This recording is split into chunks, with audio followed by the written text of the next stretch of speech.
안녕하세요. 오늘은 폐이식에서 어떤 환자에게 이 수술을 적용해야 될지에 대한 주제를 나눠보도록 하겠습니다. Patient Selection. Let's go! 폐이식은 두 가지 조건이 필요합니다. 첫 번째로는 어떤 말기, End Stage Lung Disease, 말기 폐 질환을 가지고 있는 환자가 이미 기존의 메디칼, 서지칼 치료의 옵션을 다 소진한 경우에 폐이식은 고려될 수 있습니다. 이 두 가지, 엔드 스테이지 렁 디지즈를 가지고 있고 이미 다른 기존에 성립된 치료들을 다 소진한 경우에 우리는 폐이식을 고려합니다. 폐이식을 시행함에 있어서 폐이식 수술 할 수는 있겠죠. 하지만 그 폐이식 수술이 의미가 있을 것이다 라는 어느 정도의 확신이 있어야지 이 큰 수술을 결정할 수 있습니다. 그래서 폐이식을 하지 않았을 때에 이 환자분의 라이프 익스펙턴시가 어느 정도일 것인가. 폐이식을 수술 안 해도 완전 10년 사신다 그러면 굳이 폐이식을 할 필요가 없다는 얘기고요. 폐이식을 시행했을 때의 포텐셜 서바이벌 베네핏이 그래도 어느 정도 이상이 돼야지 이 수술을 진행하는 것이 의미가 있다. 우리는 이렇게 볼 수 있겠죠. 자, 요약해서 말씀드리면 폐이식을 하지 않았을 때에 이 환자분의 향후 여명, 기대 여명이 어느 정도인가, 라이프 익스펙턴시가 어느 정도인가, 폐이식을 받았을 때에 가능한 포텐셜한 서바이벌 베네핏이 어느 정도인가, 이 두 가지를 생각을 해야 된다는 거죠. ISHLT 가이드라인에 따르면 폐이식은 이식을 하지 않을 경우 2년 이내에 폐 질환으로 사망할 위험이 50% 이상일 때 고려되어야 합니다. 동시에 이식 후 또 이식했는 폐의 기능이 적절하다는 전제 하에서 5년 생존 가능성이 최소 80% 이상이어야 합니다. 이 두 가지 기준은 폐이식 환자에게 명확한 생존 이득을 제공하는 균형점을 정의하고 있습니다. 2025년 현재 우리는 이런 질문을 스스로에게 던져볼 수 있겠습니다.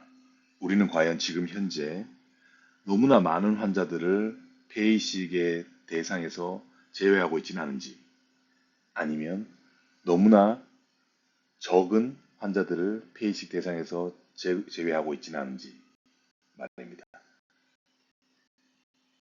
이 표는 ISHLT 레지스트리에 보고된 폐이식의 가장 흔한 적응증을 보여줍니다. 시간이 지남에 따라 적응증의 변화가 관찰되는데 COPD는 약 35%에서 30%로 감소한 반면 간질성 폐질환, interstitial lung disease는 31%에서 38%로 증가했습니다. 현재 기준으로는 낭포성 섬유증, cystic fibrosis와 기관지 확장증, 브론키եկ타시스가 17%, 이건 뭐 비슷하죠. 재이식, 리두 렁 트랜스플란테이션이 4%, 살코이도시스증이 2%, 그리고 특발성 폐동맥 고혈압, 이디오패식 pulmonary artery hypertension이 3%를 차지하고 있습니다. 이전의 표가 월드와이드, 전 세계를 대상으로 한 통계이고 조금 더 이전의 자료 수치들을 보여준다면, 자, 이번에는 미국에서의 2020년을 기준으로 한 자료 보겠습니다. 간질성 폐질환 ILD가 폐이식의 가장 흔한 적응증이 되었으며 전체의 약 60%를 차지하고 있습니다. 반면 COPD는 27%로 감소하였습니다. 현재 폐이식 수혜자의 중앙 연령값은 57세이며 환자들은 전반적으로 더 중증이고 카스 점수도 더 높은 경향을 보이고 있습니다. 대기자 명단에 등록될 당시 20% 이상이 이미 입원 중인 상태이며 대기자 명단에서의 사망률 또한 여전히 높아 대기자 100 환자년당 약 15에서 20명의 사망이 발생하고 있습니다. 이러한 수치들은 적절한 환자 선별과 시기적절한 의뢰의 중요성이 점점 더 커지고 있음을 보여줍니다. 이 그림은 의뢰부터 폐이식까지의 전체 과정을 보여줍니다. 의뢰하는 쪽에서는 위험들을 조기에 평가하고 예후를 추정하며 폐이식을 하나의 치료 옵션으로 일찍 소개하는 것이 핵심입니다. 동시에 영양 상태, 동반 질환, 보호자, 가족들의 지원, 재정 계획, 또 중독 물질, 서브스턴스 유즈 같은 그런 조절 가능한 장벽 요인들을 함께 해결해 나가야 합니다. 환자가 의뢰되면 이식센터에서는 예후를 재평가하고 위험도를 분석한 뒤 대기자 명단 등재 여부를 결정하게 됩니다. 그 이후에도 위험 요인을 지속적으로 최적화하고 환자의 안정성과 이식 적합성을 반복적으로 재평가하는 준비 과정이 계속 이어집니다. 폐 이식 전 평가는 다차원적인 과정입니다. 물론 폐 질환의 중증도가 핵심이지만 영양 상태, 신체 컨디셔닝, 그리고 폐외 장기 기능에 대한 평가도 함께 이루어져야 합니다. 암 선별 검사와 예방 접종 상태는 필수이며 보호자 지원과 정신 건강을 포함한 정신 사회적 안정성 또한 그에 못지않게 중요합니다. 결국 이러한 요소들은 단순히 이식 가능 여부를 넘어서 이식 후 장기 예후를 결정하는 아주 중요한 결정 요인이 됩니다. 대기자 명단 등재 여부를 결정할 때에는 여러 요소를 종합적으로 고려해야 합니다. 먼저 기본 적응증, 즉 기저질환의 종류와 환자의 전반적인 상태를 평가합니다. 두 번째로 단일 폐이식인지 양측 폐이식인지를 결정해야 하며 이는 환자의 연령, 감염 여부, 폐 고혈압의 존재, 그리고 공여자 가용성에 따라 달라집니다. 또한 동반 질환과 수술적 위험도를 평가하는데 이는 환자가 수술을 견딜 수 있는지 여부를 판단하는 데 핵심입니다. 마지막으로 혈액형 적합성과 공여자 특이항체, DSA, Donor Specific Antibody의 존재와 같은 면역학적 요소도 반드시 고려해야 합니다. 이 모든 요소들은 대기자 명단 등재 결정이 얼마나 복잡하고 다학제적인 과정인지를 잘 보여줍니다. 폐이식 이전 단계에서 호흡기 내과 의사들은 매우 핵심적인 역할을 합니다. 무엇보다도 시기적절한 의뢰가 필수적입니다. 환자가 너무 늦게 의뢰될 경우 폐이식의 기회를 놓칠 수 있습니다. 또 하나 중요한 역할은 영양 상태 불량, 정신사회적 문제, 조절되지 않은 동반 질환과 같은 조절 가능한 장벽 요인들을 조기에 발견하고 해결하는 것입니다. 마지막으로 기저폐 질환에 대한 지속적인 치료와 관리 역시 매우 중요합니다. 노스웨스턴 메모리얼 병원에서는 폐이식 대상자 선정위원회가 각 후보자를 포괄적인 다학제 평가를 통해 검토합니다. 여기에는 인구학적 정보와 병력, 폐기능 검사, 영상 검사, 심장 및 혈관 평가, 광범위한 혈액 검사, 암 선별 검사, 감염 및 면역학적 평가, 그 영양, 정신사회적 평가를 포함한 여러 전문가의 자문이 포함됩니다. 이러한 과정을 통해 환자 한 명 한 명에 대해 충분하고 완성도 높은 임상 요약을 구축하고 이를 바탕으로 신중하고 근거 있는 의사결정을 내리는 것이 목표입니다. 간질성 폐질환 환자의 경우 폐 기능이 저하되기 시작하는 시점에서 폐이식 의뢰를 고려해야 합니다. 예를 들면 FVC가 80% 미만, DLCO가 40% 미만이거나 산소 보조요법이 필요해지는 경우가 이에 해당합니다. 또한 2년 동안의 점진적인 기능 저하 혹은 특발성 폐섬유증 IPF나 결합조직 관련 ILD로 진단되는 시점 역시 의뢰를 고려해야 하는 중요한 시점입니다. 반면 대기자 명단 등재는 보다 진행된 질환 상태에서 결정됩니다. 여기에는 운동 시 산소 포화도 저하, 치료에도 불구하고 6개월 이내에 의미 있는 폐기능 감소, 폐 고혈압의 증거 또는 급성 악화로 인한 입원 등이 포함됩니다. 요약하자면 의뢰는 이른 시점에, 등재는 질병 진행을 명확히 보여주는 지표가 있을 때 이루어져야 합니다. COPD 환자의 경우 보드 점수가 5 또는 6에 도달하면 폐이식 의뢰를 고려하는 것이 일반적입니다. 특히 잦은 급성 악화, 심한 에어플로우 리미테이션 또는 영상에서 폐 고혈압의 소견이 보이는 경우에는 더욱 적극적인 의뢰가 필요합니다. 또한 최적의 치료에도 불구하고 임상적으로 악화가 지속되거나 삶의 질이 받아들이기 어려운 수준으로 저하되는 경우에도 의뢰가 적절합니다. 반면 대기자 명단 등재는 보다 진행된 질환 상태에서 이루어집니다. 일반적으로 보드 점수가 7에서 10점, 예측치 대비 FEV1이 20% 미만, 반복적인 입원 또는 중등도에서 중증의 폐고혈압이 등재의 기준이 됩니다. 보드 인덱스는 2004년 셀리에 의해 제안된 COPD 환자의 예후를 예측하기 위한 다차원 지표입니다. 이 지수는 네 가지 요소를 결합합니다. 체질량 지수, BMI, FEV1으로 측정한 에어웨이 플로우의 폐쇄의 정도, 그리고 수정된 MRC 척도를 이용한 호흡 곤란의 정도, 그리고 6분 보행 검사로 평가한 운동 능력입니다.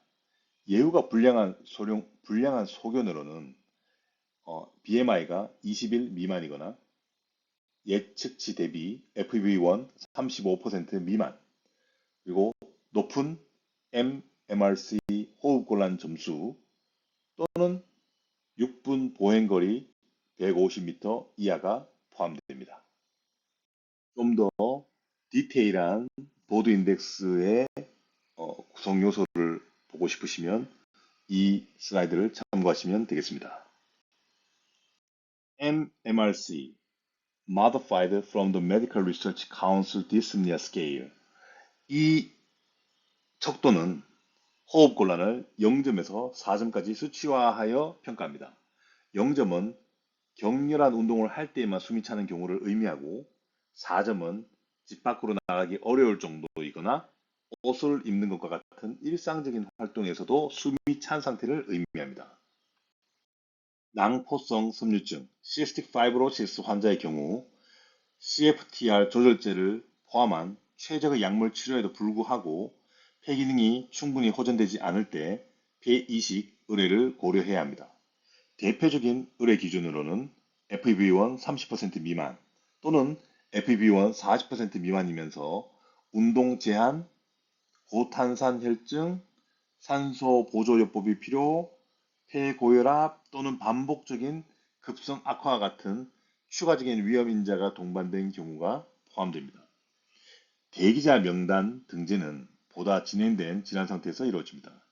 여기에는 FEV1 25% 미만, 잦거나 장기화된 입원, 급격한 폐기능 저하, 기계 환기 필요성, 지속적인 폐고혈압, 중증의 영양 실조 또는 치료에도 불구한 반복적 객혈 이런 것들이 포함됩니다. 2019년에 트리카프타가 도입된 이후 미국에서 낭포성 섬유증 환자의 폐이식 시행률이 급격히 감소했습니다.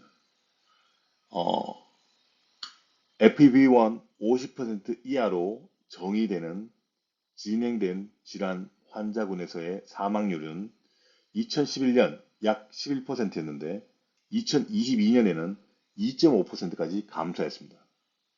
2020 실제로 ETI 치료가 도입된 이후 낭포성 섬유증 환자에서 폐이식 적합 대상은 약 72%나 감소하였습니다. 이는 의학적 치료의 발전이 폐이식의 적응증 자체를 근본적으로 변화시킬 수 있음을 보여주는 가장 인상적인 사례 중 하나입니다. 해동맥 고혈압 환자의 경우 정맥 주사 치료에도 불구하고 질환이 진행할 때 폐이식을 고려해야 합니다. 의뢰를 고려하는 계기로는 중증도 또는 고위험군에 해당하는 경우 의미 있는 우심실 기능의 저하, 잦은 입원 또는 최대의 치료에도 불구한 질병 진행이 포함됩니다. 대기자 명단 등재는 보다 고위험 상태의 환자에서 이루어집니다.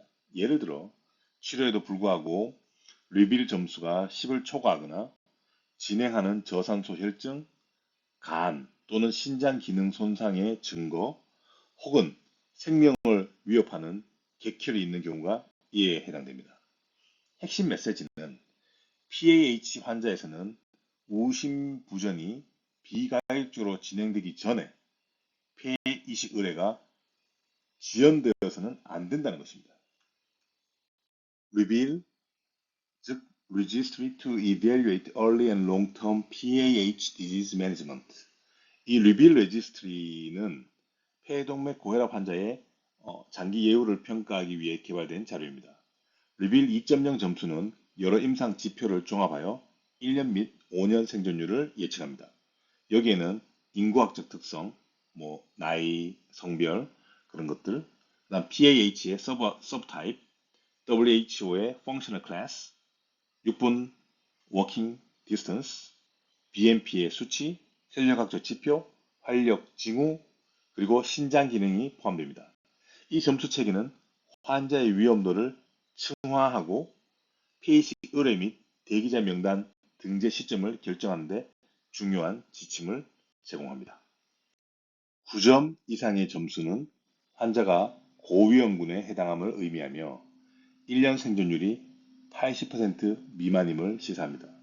이 기준은 임상적으로 매우 중요하며 폐이식을 포함한 고도 치료를 언제 고려해야 하는지를 결정하는 데 핵심적인 역할을 합니다. 림파지오 레오마이오마토시스, 램이라고 하죠. 림프관 평활근종증은 비교적 드문 폐질환으로 mTOR 억제제를 치료를 통해서 이식 없이 생존하는 중앙 생존 기간이 20년을 넘길 수 있습니다. 그러나 약물 치료에도 불구하고 질환이 진행하는 경우에는 폐이식 의뢰를 고려해야 합니다. 주요 의뢰 기준으로는 예측치 대비 FEV1 30% 미만, NYHA 기능분류 3 또는 4 정도 수준의 호흡곤란, 그 다음에 안정시 산소 요구량, 폐고혈압 또는 치료에 반응하지 않는 반복적 기흉, 이런 것들이 포함됩니다. 사르코이도시스 환자의 대부분은 예후가 비교적 양호하여 진단 후 약 90% 정도가 10년 이상 생존합니다. 그러나 치료에도 불구하고 질환이 진행하는 경우 또는 영상에서 진행된 섬유화, 폐고혈압, 반복적인 급성 악화를 동반한 진행된 기관지 확장증이 있는 경우에는 폐이식을 고려해야 합니다. 다만 주의가 필요합니다. 심장 침범이 있는 경우에는 단독 폐이식이 금기가 될 수 있으며 이를 알기 위해서는 카디악 MRI 같은 다른 동반 검사가 필요합니다. 전격동 림프절에 심한 비대나 석회화는 수술하는 동안에 이제 다른 적응증으로 인한 폐이식에 비해서 조금 더 수술 난이도가 올라간다고 볼 수 있겠습니다. CPFE 이 많이 등장하는 용어죠. Combined Pulmonary Fibrosis and Emphysema의 약자로서 이런 CPFE의 경우에는 전반적으로 간질성 폐질환 기준을 따릅니다. 다만 FVC는 질병 진행이나 예후를 예측하는데 상대적으로 신뢰도가 낮은 지표입니다. 따라서 ISHLT에서는 DLCO의 감소, 영상학적 진행, 그리고 폐고혈압의 발생과 같은 대체 지표들을 더욱 중요하게 강조하고 있습니다. 역사적으로 ARDS 환자는 멀티오간 페일러의 위험이 높고 일부 환자에서는 회복이 늦게 나타날 수 있어 또 최적의 이식 시점을 정의하기 어렵다는 이유로 폐이식 대상자로 거의 고려되지 않았었습니다. 그러나 최근에는 특히 코비드-19 팬데믹 기간 동안 폐이식 사례가 급증하면서 이식센터들이 보다 중증의 환자를 점차 수용하게 되었습니다. ISHLT 가이드라인에 따르면 고립된 호흡 부전만 있는 젊은 환자의 경우 4에서 6주간의 집중적인 보존적 치료 이후 상태의 변화에 호전이 없거나 악화인 경우에는 폐이식을 고려할 수 있겠습니다. 클라드, 크라닉 롱 알로그래프트 디스펑션의 약자이죠. 이 클라드에 대한 재이식은 환자에서 보편적으로 시행되지는 않습니다. 전반적으로 처음 시행하는 초회 폐이식에 비해 리드 오퍼레이션은 생존율이 낮은 편입니다.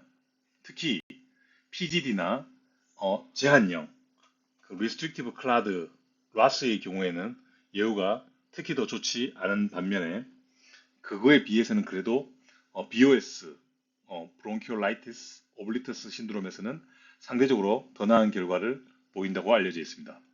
예를 들어 5년 생존율은 BOS에서 약 51%인 반면 RAS에서는 약 23%에 불과합니다. 제2식의 예후가 좋은 인자로는 젊은 연령, 첫 이식 후 2년 이상 경과된 경우에 그리고 보존된 신장 기능을 가지고 있을 때 그리고 제2식 시점에 외래 상태인 경우, 즉 입원하지 않은 상태의 환자인 경우가 되겠습니다. 따라서 제2식의 결과는 초회 폐이식보다 전반적으로 불량하지만 신중하게 선별된 환자에서는 합리적인 치료 선택지가 될 수도 있겠습니다. 상대적 금기 사항은 폐이식을 절대적으로 배제하지는 않지만 이식과 관련된 위험도를 유의하게 증가시킵니다. 여기에는 특히 동반 질환을 동반한 70세 이상의 고령, 기능 저하 또는 허약, 중증 골다공증, 그리고 BMI 35를 초과하는 비만이 포함됩니다. 또한 만성 또는 반복적인 감염, 특히 시스틱 파이브로시스, 낭포성 섬유증 환자에서의 감염, 그리고 최근 5년 이내의 악성 종양 병력 역시 주의가 필요한 요소입니다. 교정이 불가능한 중증 관상동맥 질환과 알코올, 담배, 불법 약물을 포함한 지속적인 물질 사용은 대기자 명단 등재 전에 철저한 관리와 금주, 금연, 금약이 반드시 요구됩니다. 다음과 같은 경우에는 폐이식이 절대적 금기입니다. Absolute Contraindication입니다. 활동성 전신 감염, 활동성 악성 종양, 조절되지 않는 물질 사용 장애 또는 정신질환, 교정이 불가능한 다른 주요 장기의 기능 부전, 그리고 중증 면역 저하를 동반한 HIV 감염이 이에 해당합니다. 그러나 노스웨스턴에서는 이러한 이른바 절대적 금기의 개념에 도전하고 있습니다.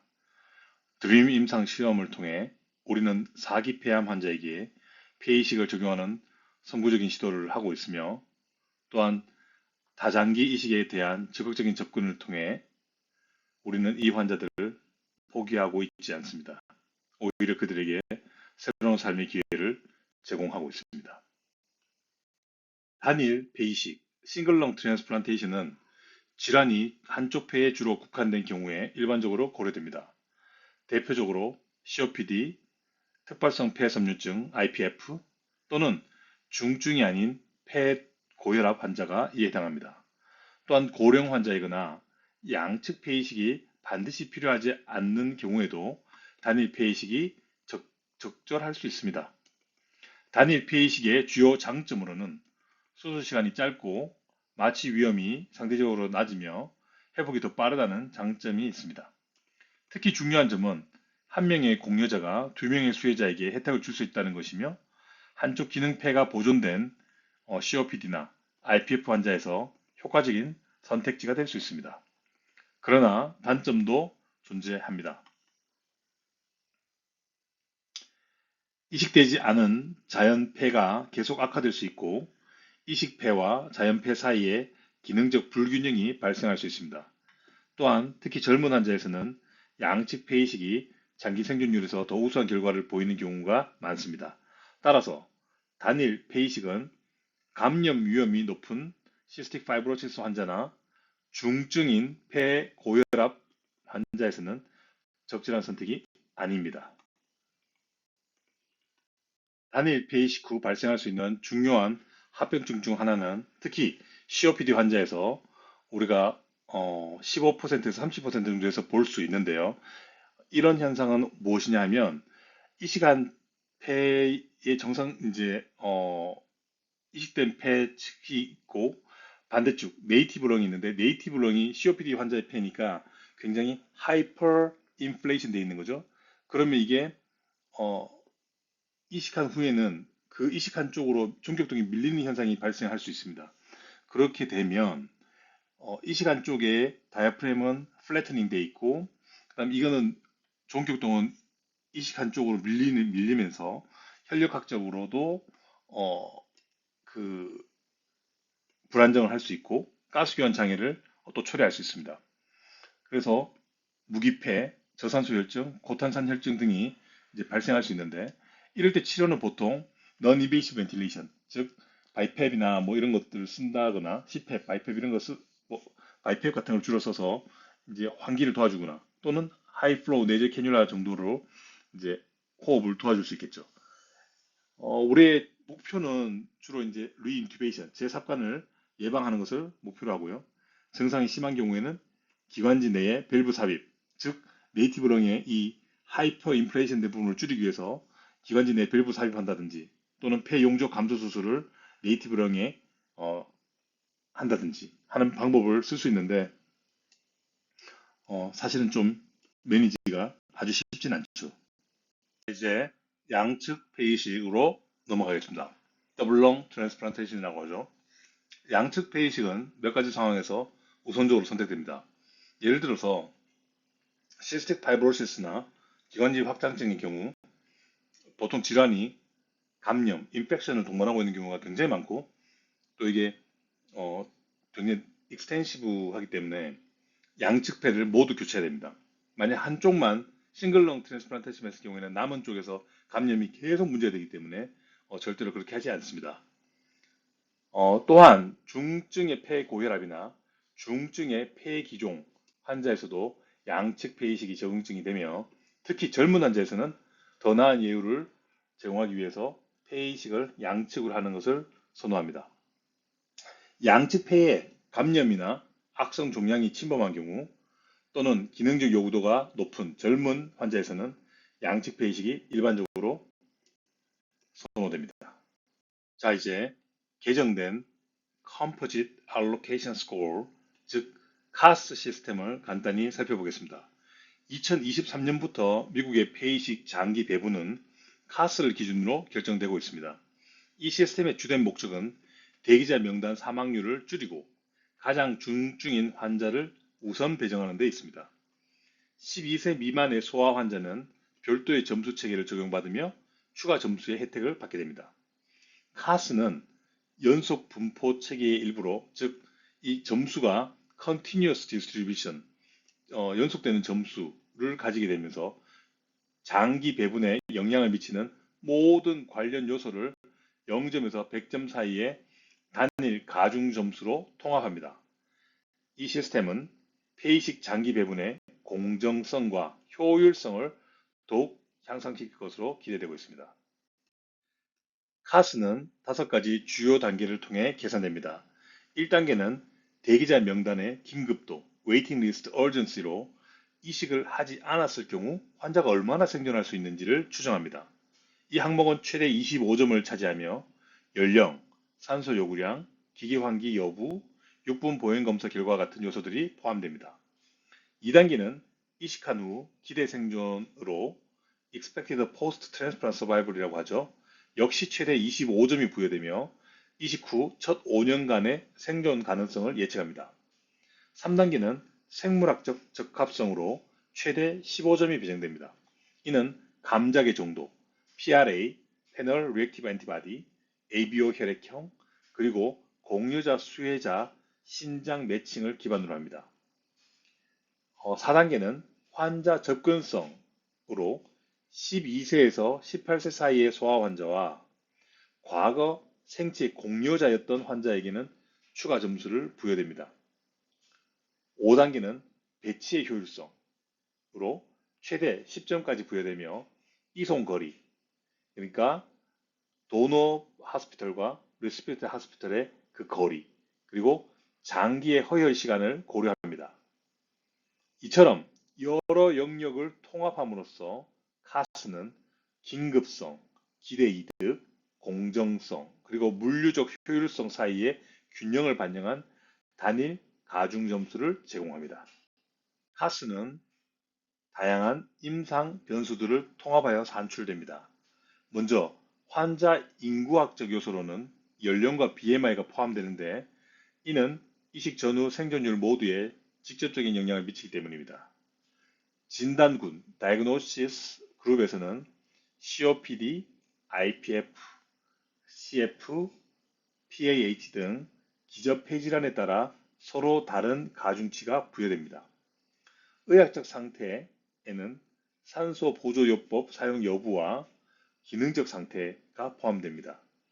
폐기능 검사가 역시 핵심 요소로 FVC와 FEV1이 낮을수록 또는 폐동맥압이나 폐모세혈관 쇠기압 PCWP가 높을수록 긴급도가 증가합니다. 동맥혈 가스 검사에서는 PCO2의 상승이나 PO2의 감소가 점수를 크게 높이는데 이는 진행된 호흡 부전을 반영합니다. 검사실 지표 중에서는 혈청 크레아티닌이 신장 기능 장애를 반영하며 6분 보행 거리로 평가한 운동 능력은 예후를 예측하는 강력한 지표로 작용합니다. 마지막으로 침습적 기계 환기가 필요한 경우와 그런 경우와 같은 기계적 보조 (Mechanical Support는 카스의 긴급도 항목을 급격히 증가시킵니다. 이처럼 다양한 변수들을 종합함으로써 카스는 질병의 긴급성과 이식으로 기대되는 이득을 하나의 가중 모델 안에서 동시에 반영할 수 있게 합니다. 예를 들면 환자가 에크모를 달고 있다. 그럼 점수가 굉장히 높아집니다. 그래서 높은 점수를 얻게 되고 리스트에서 우선순위를 가지게 되는 거죠. 폐이식 분야에서 지속적으로 논란이 되는 주제 중 하나는 연령 제한의 문제입니다. 전통적으로는 65세 또는 70세와 같은 그런 연령이 기준선으로 사용되어 왔습니다. 그러나 최근의 근거들은 단순한 연령보다 기능적 상태, 허약도, 동반 질환을 포함한 생리학적, 피지올로지컬한 에이지, 이 연령이 예후를 예측하는데 더 강력한 지표임을 보여주고 있습니다. 실제 임상에서는 생리적으로 건강한 고령 환자가 심한 허약이나 중증 동반 질환을 가진 전문 환자보다 더 좋은 결과를 보이는 경우도 종종 많이 관찰됩니다. 따라서 장기 배분의 공정성을 유지하는 것과 이식 후 생존율을 극대화하는 것 사이에서 어떻게 균형을 맞출 것인가에 대한 논의는 여전히 계속되고 있습니다. 또 하나의 중요한 논쟁점은 이식 전 에크모를 사용 중인 환자에서 이중 장기 이식의 역할입니다. 더블 organ transplantation의 역할입니다. 이 찬성하는 측의 주장은 이러한 환자들은 대개 매우 중증 상태이며 폐뿐만 아니라 심장, 간, 신장 등 복합적인 장기 기능 부전을 동반하는 경우가 많다는 점입니다. 이 경우 더블 organ 장기 이식이 유일한 근치적 근본적인 치료 옵션이 될 수 있으며 의미 있는 생존을 제공할 가능성이 있습니다. 반면에 이것을 반대하는 측면에서는 이식 전 에크모 환자 자체가 이미 수술 전후 위험도가 매우 높다는 점을 지적합니다. 또한 멀티올간 트랜스플란테이션은 희소한 공여 장기를 훨씬 더 많이 사용하게 되므로 그 장기들을 예후가 더 좋을 수 있는 여러 명의 단일 장기 이식 대기자에게 배분하는 것이 더 적절하지 않은가라는 윤리적 문제를 제기합니다. 이러한 이유로 에크모 사용 증가와 중환자 치료 기술의 발전과 함께 이 문제는 현재까지도 매우 활발하게 논의되고 있는 쟁점으로 남아 있습니다. 이번에는 단일 싱글렁 트랜스플란테이션 이후에 다시 또 남은 한쪽에 대해서 싱글렁 트랜스플란테이션을 할 수 있는가 이런 문제를 살펴보겠습니다. 이 말은 즉 처음에 단일 폐이식을 받은 환자가 이후 이식된 폐에서 클라드, 만성적인 알로그래프트 디스펑션이 발생한 경우를 의미합니다. 우리가 보통 이게 5년이 넘어가면 굉장히 많은 환자분들이 이런 클라드가 발생하는 걸 볼 수 있는데요. 이런 상황에서 싱글렁 트랜스플란테이션 받은 환자가 그 싱글렁에 클라드가 발생했다. 이 상황에서 우리의 하나의 선택지는 기존 이식폐를 다시 폐이식하는 대신에 남아있는 반대측 자연폐를 이식하는 것입니다. 장점은 이 자연폐 쪽은 네이티브 렁 쪽은 건드린 적이 없기 때문에 수술하기가 좀 더 쉽다는 거죠. 그러나 전반적인 예후는 좀 제한적인 편입니다. 연구에 따르면 단일 폐이식 이후 반대측 단일 폐이식은 양측 폐이식을 다시 하는 것에 비해 생존율이 더 낮거나 많아야 비슷한 수준에 그칩니다. 그 주요 원인으로는 이제 이식된 폐와 자연폐 사이의 기능적 불균형. 그러니까 이게 한 번 이식을 했는데 그건 그대로 이제 폐기능 부전이 되었고 놔두고 새로운 네이티브 렁 쪽을 갈았을 때 바꿔 이제 폐이식을 해서 새로운 도너럭을 받았을 때 여전히 그 기존에 폐이식했던 부분과의 기능 이 차이가 남아 있어서 그에 따르는 기능적 불균형이 또 문제가 계속될 수 있다는 걸 말해주고 있고 기존 이식 폐에서 지속되는 클라드 그리고 면역학적 또는 감염 위험의 증가가 있습니다. 즉 이미 폐이식을 한번 받은 사람들은 그 DSA, 도너 스페시픽 엔티바디를 더 많이 새롭게 가지고 있을 가능성이 많은 거죠.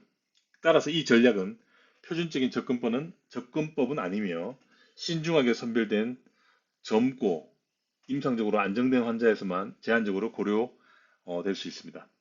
대부분의 경우에는 그래도 여전히 양측 재이식이 여전히 선호되는 선택지라고 할 수 있겠습니다. 그러나 이렇게 했을 경우 단점은 역시 리두 오퍼레이션이 가지는 출혈의 문제, 박리가 어렵다는 문제, 그다음에 그 커프의 길이가 아주 짧을 수 있다는 것 그런 것들이 단점이 되겠죠. 실제 케이스 한번 보겠습니다. 이 컨설트를 받았는데요. 이 환자는 60세 남성으로 중증의 COPD를 앓고 있습니다. 과거에 스테이지 2B 비소세포폐암, 즉 T3N0M0로 진단되었으며 같은 엽 내에 존재한 서로 다른 결절들에 대해 SBRT 치료를 받았습니다. 방사선 치료를 받았다는 거죠, 일단. 현재 1년간 재발의 증거 없이 무병 상태, 재발 없는 무병 상태를 유지하고 있습니다. 여기서 핵심 질문은 이러한 암 병력을 가진 환자가 폐이식 대상자로 고려될 수 있는가입니다. 그래서 우리가 이런 것에 대해서 이제 토의를 해보면 노스웨스턴에서는 당연히 긍정적으로 검토를 합니다. 왜냐하면 이미 1년 정도의 어, NED 재발 없는 기간을 가지고 있고 그다음에 한 로브 안에서 이렇게 두 개의 결절이 있었고 림프노드 전이가 없었다는 점 그리고 지금까지도 그런 재발의 증거도 없고 그렇다는 점은 우리가 양측 폐이식을 함으로써 그래도 성공률을 기대해 볼 수 있다라고 볼 수 있겠습니다. 이 환자는 24세 여성으로 재생불량성 빈혈, 에이플라스틱 아네미아를 앓고 있으며 헤모글로빈 수치가 낮고 혈소판 수치는 약 2만 정도입니다. 또한 슈도모나스에 의한 만성적이고 파괴적인 폐 감염을 동반하고 있습니다. 이 환자는 골수 이식의 적응증에는 해당되지 않는 상태입니다. 여기서 핵심 질문은 이처럼 복잡한 임상 상황에서 폐이식을 고려할 수 있는지 여부입니다. 이 환자에 대해서 놀수에서 논의를 했을 때 저희는 폐이식을 하지 않겠다라고 결론을 내렸는데요. 그 이유는 일단 폐이식을 하고 나서도 계속 이 에이플라스틱 아네미아의 문제는 계속될 것이고 출혈의 문제, 그다음에 이렇게 계속되는 반복적으로 수혈이 필요한 상황 이런 것들은 폐이식 후 면역학적으로 봤을 때 거부 반응이라든지 어떤 도너 스페시픽 안티바디의 발생 가능성을 더 높이는 이런 아주 불리한 상황이기 때문에 어, 저희는 회식을 하지 않기로 결정한 그런 케이스가 되겠습니다.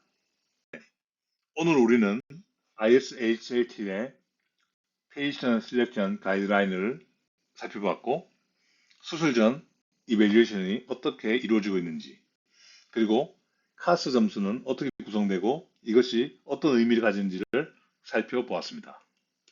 오늘 논의한 모든 개념들은 궁극적으로 AI 기반 예측 모델을 통해 보다 보편적이고 일관되게 적용될 것입니다. 이러한 모델들은 수혜자와 공유자를 더 정밀하게 매칭함으로써 생존율뿐 아니라 장기적인 예후까지 향상시키는 데 기여할 것입니다.